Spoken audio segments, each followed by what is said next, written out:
When the soldiers enter, she happily greets them as she gets ready for school. They line up her with other kids her age after throwing her out into the hallway. Numbers are used to assign Melanie and the others to seats in the classroom. The instructor grudgingly agrees and narrates the story of Pandora's box to the class. Worms are served on a plate as the portion. The girl had solved the riddle the doctor had given her, so the doctor offers her a new one, explaining that it is a logic puzzle. She falls asleep as she eats. When Melanie is unable to respond, the doctor notes something about her conduct and reads it to her, referring to her as a subject. Later, as Melanie is being wheeled past a number of cells, the soldiers pick her up with the other kids for school once more. She observes that door number 13 is still unopened. The kids are concerned that they won't have a good story to write about when the teacher decides to assign them a writing assignment for that particular class. She promptly raised her hand when the teacher asked for someone to read aloud what they had written. The story overwhelms the teacher, who approaches Melanie and wants to touch her. Sergeant Parks suddenly bursts inside the classroom and yells that touching the kids is prohibited. Placing his arm close to the kid makes it sniff him and open its mouth to bite. Sergeant Parks enters Melanie's cell after the lesson just as the others are about to free her from her chains. The following evening, Justino visits Melanie. When Melanie learns that she has been left in this condition, she enters the cage and begins tripping over the restraints. Melanie tells the teacher to leave before she fully changes. Dr. Caldwell returns to see her later that evening. Melody responds with a number that is the same as the one on her own cell phone. He helps her exit the jail cell and onto an elevator. Gunshots can be heard all around as he wheels her out of the building. Parks moved Melanie to another area of the structure and placed her in a labware drive. Caldwell was waiting. Melanie was perplexed by the sight.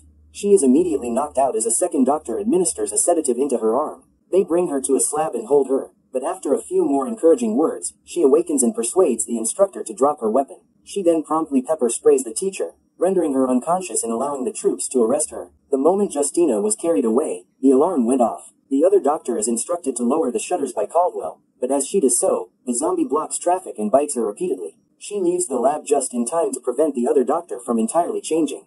The young woman seizes a scalpel and cuts herself free from her shackles. When Melanie steps outside, the compound is in total disarray as they attempt to gun them down. She abruptly witnesses Justino being beaten by the soldiers. She rushes toward them, strikes, and bites them while furious, ultimately killing both of them. Later, the truck is seen driving away as the compound is entirely taken over by zombies. In the middle of nowhere, it stops. In spite of Caldwell's protests that it was not her decision to do so, Justina allows the girl to leave as the doctor orders them to bring back their test subject. The doctor orders them to radio other outposts, but they are unsuccessful. With the exception of the zombie kids, the sergeant assumes that everyone back at the complex is dead when he hatches a plan to start heading south. A shootout between the troops and a few zombies results from their discovery when they arrive. Parks therefore waits a bit to see if he will turn and when the process will begin.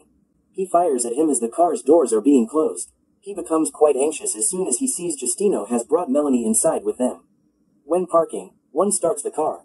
He understands that it is broken and that they must walk through the parks of London to fix it and evaluate the area they must cross.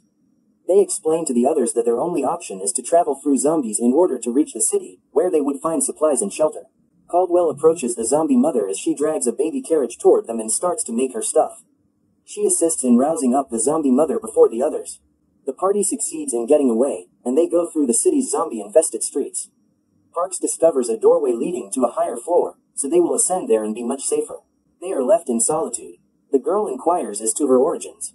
The doctor says that because she and others like her were discovered in a hospital's maternity department, the illness entered their bodies through the placenta. Later, Caldwell explains to her that they were distinct from the other zombies. Just yearly returns where Melanie receives new clothes she found for her and where she apologizes for not finding any food. Meanwhile, the girl and she form a bond with him here in his garden. More zombies have gathered in front of the hospital, they noted. She persuades them to let her go outside so she can find a way to get the zombies out of the building because there is only one zombie attacker. But without a backup strategy, others concur. Melody requests to put on her brand new attire. She steps outside and walks right by the undead. Later, she enters a home where she discovers a small puppy. When she returns, she uses it as a zombie decoy. Parks reapplies the mask and the handcuffs, and they go through the deserted city. As they travel, they see an odd sight, fungus spreading out of the zombies' bodies. She continues by informing Melanie that the fungus in her situation functions more like a symbiote than a parasite, similar to in the others. They discover a vast mound of bodies that have turned into a giant fungus. On their way, they unexpectedly come upon a mobile laboratory after transforming into the adult stage of the fungus that can pollinate greater areas. Park tries the radio after the engine. Melanie is feeling uneasy and appears to be about to turn as Kieran leaves on a supply run, when she finishes her meal.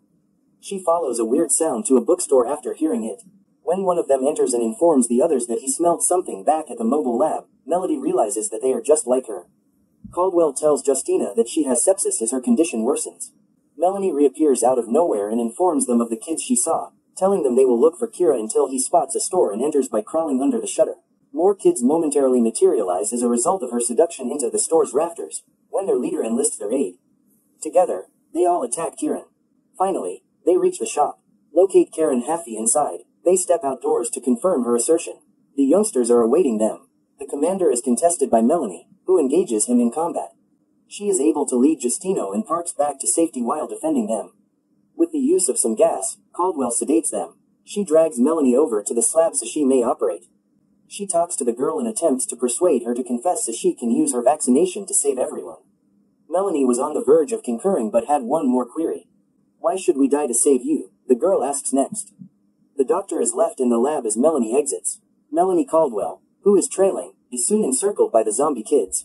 She tries to ignite the spores by setting it on fire. Parks, who had followed her, unfortunately became infected as he began changing. Before he joins them, he pleaded with her to shoot him. Just after Melanie wakes Tina up in the movie's closing minutes, she pulls out a chalkboard and begins teaching, with the zombie kids on the opposite side of the lab glass listening in. That's all, guys. Hey, if you enjoyed this video, make sure you subscribe the channel. Hit the subscribe button, leave me a comment,